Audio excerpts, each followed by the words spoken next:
पर? अमित शाह हर जगह आग लगाने तो जाते हैं, उनके पास का और काम ही क्या है।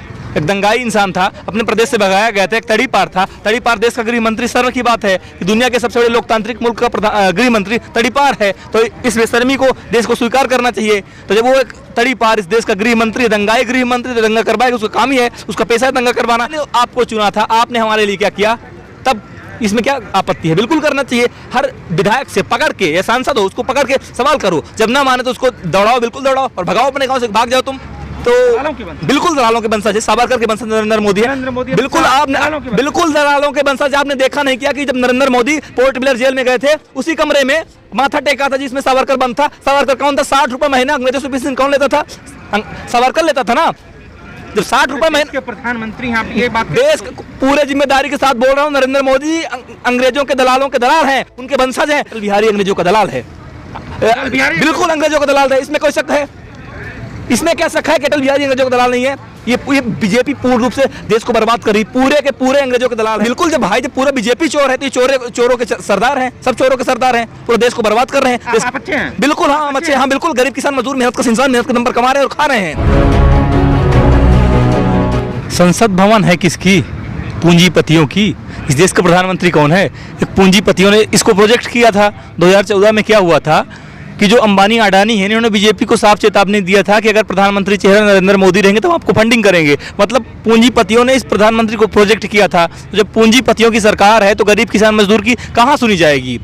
सड़क पर 6 महीने से बैठे रहे, 8 महीने पूरा हो गया, अब आखिरी में जाके जंतर मंतर में अपना संसद लगा रहे हैं। किसान संसद चल रही है तो उनकी आवाज़ क्यों सुनेंगे? अभी नहीं सुनेंगे, सुनने का वक्त है। जब यूपी चुनाव आएगा, जब ये तानाशाह योगी बाबा उत्तर प्रदेश से भागेगा, जनता भगाएगी ना, तब फिर होश ठिकाने आएगा इनका, तब ये किसानों की बात सुनेंगे। अभी समय लगेगा सुनने में। आप भगाएंगे? किसान मजदूर भगाएंगे। हाँ हम भगाएंगे, गर्व से कहते हैं इसको भगाएंगे, इस तानाशाह को भगाएंगे, अपने प्रदेश को आज़ाद कराएंगे।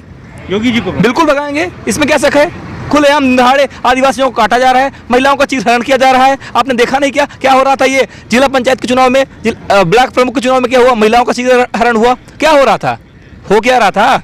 तो इनको भगाया नहीं जाएगा क्या? योगी जी कह रहे हैं आपको भगाएंगे, लखनऊ घुसने नहीं देंगे। योगी जी आप लखनऊ के हो ही नहीं, आप चले जाओ अभी भी अपने क्षेत्र उत्तराखंड चले जाओ, हिमालय चले जाओ, जंगल में सेवा करो, संत हो, पड़े रहो। ये फर्जी संत वाला काम मत करो। ये तो सत्ता में बैठ जाओ तो बोल दो मैं संत नहीं हूँ, अगर संत हो तो फिर सत्ता से भाग जाओ।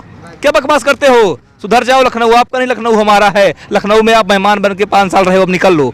आपने बहुत तांडव मचा लिया, जनता आपसे त्रस्त है, पूर्ण रूप से त्रस्त है, अब आपको भगाएगी। फर्जी संत कौन? बिल्कुल योगी बाबा फर्जी संत है, इसमें क्या शक है? अगर संत होता, एक संत सत्ता लोभी नहीं होता है, ये तो सत्ता लोभी संत है, संत है ही नहीं, फर्जी संत है। तो अब क्या नेक्स्ट स्टेप क्या होगा? यूपी चुनाव भी है, दिल्ली से क्या किसान यूपी की तरफ आप बढ़ेंगे या फिर लखनऊ कानपुर की तरफ बढ़ेंगे? जैसे मिशन बंगाल था वैसे मिशन उत्तर प्रदेश है, ठीक? जैसे मिशन बंगाल था वैसे मिशन उत्तर प्रदेश है। यहाँ से योगी बाबा को हटाया जाएगा, भाजपा को भगा करके वहाँ पे एक नई सरकार स्थापित की जाएगी जो किसान मजदूरों की सरकार होगी, किसान हित ऐसी सरकार होगी, मजदूर हित ऐसी सरकार होगी। बंगाल में तो खेला होगा, यहाँ भी तब खेला होगा। बिल्कुल खेला होगा, इसमें क्या शक है? भाई इन तानाशाहों को भगाया जाएगा, देश को आज़ाद कराया जाएगा, बारी बारी से हर जगह से इनको भगाया जाएगा। वही होगा जो बंगाल में हुआ। अच्छा, दूसरी बात ये है कि अभी असम और मिजोरम के दोनों राज्यों के पुलिस आपस में लड़ रहे हैं। हाँ। कई मौतें भी हो चुकी हैं, कई लोग घायल भी हो चुके हैं। अमित शाह जी का दौरा हुआ था, लोग कह रहे हैं अमित शाह जी गए इसलिए आग लग गई वहाँ पर। अमित शाह हर जगह आग लगाने तो जाते हैं, उनके पास का और काम ही क्या है? एक दंगाई इंसान था, अपने प्रदेश से भगाया गया था। एक तड़ीपार था, तड़ीपार देश का गृह मंत्री। सर्व की बात है कि दुनिया के सबसे बड़े लोकतांत्रिक मुल्क का गृह मंत्री तड़ीपार है, तो इस बेशर्मी को देश को स्वीकार करना चाहिए। तो जब वो एक तड़ीपार इस देश का गृह मंत्री, दंगाई गृह मंत्री, तो दंगा करवाएगा, उसका काम ही है, उसका पैसा है दंगा करवाना। आपने देखा नहीं गुजरात में क्या कर रहा था? 2002 में दंगा करवाया, दिल्ली में दंगा करवाया, हर जगह दंगा करवाया, तो वहाँ पे दंगा करवा रहा है। मोदी जी तो साफ सुथरे लोग हैं ना। अच्छा, तो 2002 में गुजरात का मुख्यमंत्री कौन था? पुलवामा हमला हुआ, करवाया गया था, सबको पता है। तो वहाँ पे प्रधानमंत्री कौन था? चुनाव जीतने के लिए हमला करवा दिए, सैनिकों को मरवा दिए। छत्तीसगढ़ में भी सीआरपीएफ के जवानों पे हमला हुआ, तो कौन करवाया था? प्रधानमंत्री कौन देश के? कौन साफ सुथरी छवि का मतलब वो नहीं होता जो चाटुकार दलाल मीडिया भाड़ मीडिया बखान करे दिन रात बराबर। साफ सुथरी छवि का मतलब वो होता है गाँव गरीब किसान मजदूर के हित में क्या नीतियां बन रही हैं, उनको कुछ लाभ हो रहा है कि नहीं हो रहा है। अगर उनको लाभ नहीं हो रहा, चंद पूंजीपतियों को लाभ हो रहा है, यकीन मानिए पूंजीपतियों को दलाल है, साफ सुथरी छवि नहीं है इसकी। ये मीडिया है जो भी गढ़ती रहे।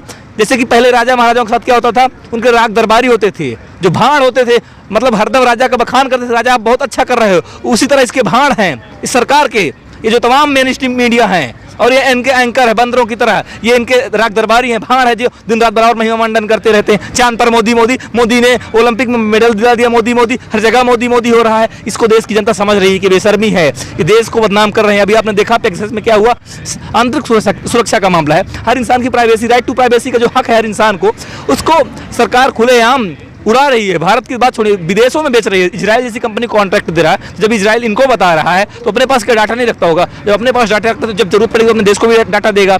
तो इस देश को समझना पड़ेगा कि इन तानाशाहों को भगाना पड़ेगा। तो आप ये मानते हैं कि महिलाओं का चरित्र हनन हुआ है? क्योंकि विपक्ष के नेता ने ये सवाल उठाया है कि पेगासस स्पाईवेयर के जरिए महिला बाथरूम में है या महिला अपने पति के साथ बेडरूम में है, तो उनका जो है वीडियो बना होगा या अन्य तरह की चरित्र हरण किया होगा। तो इस बात को आप मानते हैं? बिल्कुल, मैं मानता हूं कि जब ये ऐसा ऐप है कि आपका मोबाइल अगर स्विच ऑफ भी है तो उसका कैमरा चालू है, आवाज़ रिकॉर्डर चालू है, तो जब सब कुछ चालू है तो जरूर हुआ होगा भाई। जब सब कुछ चालू तो जरूर हुआ होगा। हर इंसान की जो प्राइवेसी है उसका हनन हुआ है। तो अब क्या विकल्प, क्या हिंदुस्तान की जनता के पास क्या विकल्प? जनता के पास यही विकल्प है, जनता सड़क पर आए, ठीक ना, और संपूर्ण क्रांति के नारे पे आए, संपूर्ण क्रांति के मुद्दे पे आए और इन तानाशाहों से अपने देश को मुक्ति दिलाए। इनको भगाए, दिल्ली से भगाए, हर राज्य की राजधानी से भगाए। इनको सत्ता से पूर्ण रूप से बेदखल करना पड़ेगा। जब सत्ता से भागेंगे तभी देश में एक नया परिवर्तन आएगा, नई सरकार आएगी, जो शोषितों वंचितों की सरकार होगी, जो गरीब किसान मजदूरों की सरकार होगी, जो उनके हित के बारे में सोचेगी। उस सरकार को बनाना होगा, इन तानाशाहों को भगाना पड़ेगा। पीएमओ इंडिया कल एक ट्वीट करती है जिसमें कहा जाता है कि भारत का वैकल्पिक विकास, यानी कि मात्र एक विकास प्रधानमंत्री नरेंद्र मोदी ही कर सकते हैं, दूसरा कोई नहीं। सही बात है। क्या आपने कभी सुना था कि 2014 के पहले कि ये इस तरह का हुआ कि विदेशी कंपनी भारत की सुरक्षा, मतलब आंतरिक सुरक्षा में सेल लगा देगी, राइट टू प्राइवेसी का हनन कर देगी? ये विकास नहीं तो क्या है? एक ऐसा ऐप ला दिया नरेंद्र मोदी जी ने, मतलब एक ऐसा सॉफ्टवेयर कि आपका मोबाइल बंद है, उसके बाद भी कैमरा चालू है, आवाज रिकॉर्डर चालू है। मोदी जी का विकास ही तो है। आपने क्या कभी सोचा था? जब नहीं सोचा था, मोदी जी का विकास, इसको स्वीकार करें, मोदी जी ने इस तरह का विकास किया है। और मोदी जी ने विकास किया है, इस देश में IIT बने, IIM बने, अच्छी सड़कें बनी, अच्छे डैम बने, रेलवे लाइन का विस्तार हुआ, बड़े बड़े ब्रिज बने, तो ये नरेंद्र मोदी की देन है। बड़े बड़े मेडिकल कॉलेज बने, लाखों डॉक्टर तैयार हुए, नरेंद्र मोदी की देन है क्या? नरेंद्र मोदी की देन है। नरेंद्र मोदी ने सबको बेरोजगार कर दिया एक झटके में। देश जो तंगी से जूझ रहा है, किसका देन है? नरेंद्र मोदी का देन है ना भाई। जब पिछले साल लॉकडाउन लगा तो लोग अपने कदमों के दम पर अपने गांव तक पहुंचे, तो किसके दम पर? नरेंद्र मोदी के दम पर। हाँ, सही बात है, सड़कों पर इतनी लंबी लाइन, महिलाओं ने बच्चों को जन्म दे दिया सड़क पर। इससे बुरा हाल कब था देश का? ये नरेंद्र मोदी का देन है। नरेंद्र मोदी को स्वीकार करना चाहिए इस बात को कि हाँ, हमारे बदौलत यह है कि हमने बच्चों को सड़क पे जन्म दिलवा दिया। नरेंद्र मोदी को इस बात का शुक्रिया अदा करना चाहिए कि हाँ, सही बात है, आपने विकास किया है। पीएमओ इंडिया क्या जाने, ये पीएमओ इंडिया ने जो बोला था वो देख ले क्या हुआ उसका कारनामा, किस तरह का विकास होता है नरेंद्र मोदी कार्यकाल में, कि बच्चे सड़क पर पैदा हो रहे हैं, लोग मर रहे हैं, बच्चे ट्रॉली बैग में ढरंगते हुए जा रहे हैं। एक किसान अपने बेटे को बैलगाड़ी में लगा देता है, बैल बेच करके। ये हालत इस देश के, ये नरेंद्र मोदी की देन है। लखनऊ में छात्रों पर डंडा चलाया गया, उत्तर प्रदेश सरकार चलाती है, बच्चे चिल्लाते हैं, कुछ लड़कियां महिलाएं रो रो कर उनका बुरा हाल हो गया, वो नौकरी के लिए सरकार से भीख मांग रहे हैं। हाँ। उसको कैसे देखते हैं? लखनऊ में डंडा किसके ऊपर चलाया नहीं गया पिछले 5 साल में? सबके ऊपर। जो नौकरी मांग रहे हैं उसके ऊपर चलाया गया, लेकिन जो दंगा भड़का रहे हैं खुलेआम, उनके ऊपर कुछ भी नहीं हुआ है। कि दंगाइयों ने जिस प्रकार से षड्यंत्र रचा है कि दंगाइयों की सरकार ने दंगाइयों को संरक्षण दिया है, और जो इंसान अपने हक की बात करता था, शोषित वंचित की बात करता था, उन सब पे डंडा बरसाया गया, उन सब को पीट पीट करके भगाया गया, उनको उनके हक से वंचित किया गया। ये लोकतंत्र का पूर्ण रूप से हनन है। अब क्या करेंगे? आपका नेक्स्ट स्टेप क्या होगा? मिशन बंगाल की जगह अब मिशन उत्तर प्रदेश आएगा, और जो किसान एकता मोर्चा है वो गांव-गांव में किसान पंचायत करेगा और गांव के लोगों को बीजेपी के विरुद्ध तैयार करेगा और समझाएगा कि बीजेपी से आपका विकास होने वाला नहीं है। तो लोग बीजेपी के विरोध में आएंगे और लोग बीजेपी को हराएंगे, एक नई सरकार का निर्माण करेंगे। टिकैत साहब ये क्यों कह रहे हैं कि अगर उत्तर प्रदेश में कोई भाजपा विधायक MP जाते हैं तो उसको पेलट चलाइए, टमाटर फेंकिए, अंडे फेंकिए, क्यों कह रहे हैं? तो आपने देखा नहीं कि 28 जनवरी के रात में किसका विधायक आया था? बीजेपी का विधायक आया था ना। बीजेपी का विधायक किसानों को मारने चला है तो ठीक है, और अगर किसान उसको सवाल पूछे कि भाई मैंने आपको चुना था, आपने हमारे लिए क्या किया, तब इसमें क्या आपत्ति है? बिल्कुल करना चाहिए। हर विधायक से पकड़ के, या सांसद हो उसको पकड़ के सवाल करो, जब ना माने तो उसको दौड़ाओ, बिल्कुल दौड़ाओ और भगाओ अपने गांव से, भाग जाओ तुम। और जब वक्त आए तो उनको वोट की चोट दो, जवाब दो वोट के रूप में। अपनी जो ताकत है, 1 वोट 1 वैल्यू, जो हमारे संविधान ने हमको ताकत दी है कि एक इंसान की 1 वोट है, तो हमारे पास जो 1 वोट है उस वोट की ताकत को पहचानो और सही जगह पे इस्तेमाल करो। इन तानाशाहों को भगाओ। तो हिंसा का रास्ता अपनाएंगे? बिल्कुल भी नहीं। हिंसा किसने कहा? हिंसा मैंने बोला कि उनको पकड़ के बैठाओ, बात करो, अगर बात नहीं मानते उनको भगा दो और वक्त आने पर उनको वोट की चोट से हरा दो। हिंसा बिल्कुल भी नहीं है। हम तो तथागत गौतम बुद्ध के अनुयायी हैं जिन्होंने दुनिया को अहिंसा का पाठ पढ़ाया। हम तो गांधी के अहिंसा के पुजारी हैं जिन्होंने जिसने दुनिया को एक आंदोलन का नया तरीका दिया, हम उस रास्ते पर चलेंगे और अहिंसा के रास्ते पर चलकर इस तानाशाह को भगाएंगे और देश को आज़ाद कराएंगे। लगता नहीं है कि देश का सबसे बड़ा आंदोलन होने जा रहा है? लोग कह रहे हैं कि काले अंग्रेजों का राज आ गया है, भगाना पड़ेगा। तमाम ऐसे सवाल जो अनचाहे तरीके से आ रहे हैं, अब उन चीज़ों से भी किसानों को लड़ना पड़ेगा। बिल्कुल लड़ना पड़ेगा। ये जो तानाशाह हैं बिल्कुल काले अंग्रेज तो है, इसमें कोई शक नहीं। ये सावरकर कौन था? अंग्रेजों का दलाल था। नाथूराम कौन था? अंग्रेजों का दलाल था। तो ये जब दलालों के वंशज हैं, ये उन्हीं के तो वंशज हैं। तो बिल्कुल दलालों के वंशज है। सावरकर के वंशज नरेंद्र मोदी है। बिल्कुल आपने बिल्कुल दलालों के वंशज। आपने देखा नहीं क्या कि जब नरेंद्र मोदी पोर्ट ब्लेयर जेल में गए थे, उसी कमरे में माथा टेका था जिसमें सावरकर बंद था। सावरकर कौन था? 60 रुपए महीना अंग्रेजों से पेंशन कौन लेता था? सावरकर लेता था ना। जब 60 रुपए महीने के प्रधानमंत्री हैं, आप ये बात देश पूरे जिम्मेदारी के साथ बोल रहा हूँ, नरेंद्र मोदी अंग्रेजों के दलालों के दलाल हैं, उनके वंशज हैं। सावरकर 60 रुपए महीना पेंशन किससे लेता था? अंग्रेजों से लेता था। क्यों लेता था पेंशन? अगर वो देशभक्त था तो इसलिए ये पूर्ण रूप से अंग्रेजों के दलाल है। और आपको पता हो संसद भवन में सावरकर की प्रतिमा किसने लगवाई थी? अटल बिहारी ने लगवाई थी। अटल बिहारी अंग्रेजों का दलाल है, बिल्कुल अंग्रेजों का दलाल है। इसमें कोई शक है?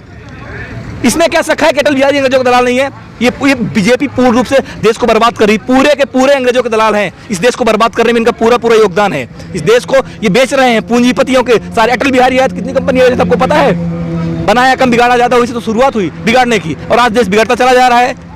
ये जो योगी जी कौन है? अरे ये तो बिल्कुल जब भाई जब पूरा बीजेपी चोर है तो ये चोरों के सरदार हैं, सब चोरों के सरदार हैं, पूरे देश को बर्बाद कर रहे हैं। आप अच्छे हैं? बिल्कुल हाँ, हम अच्छे हैं। हाँ बिल्कुल, गरीब किसान मजदूर मेहनत का इंसान मेहनत के दम पर कमा रहे हैं और खा रहे हैं। इन तानाशाहों की तरह लूट नहीं कर रहे हैं, अपने पूंजीपति यारों को माला माल नहीं कर रहे हैं, इनकी तरह, इन चोरों की तरह जो देश को बर्बाद कर रहे हैं, देश को लूट रहे हैं।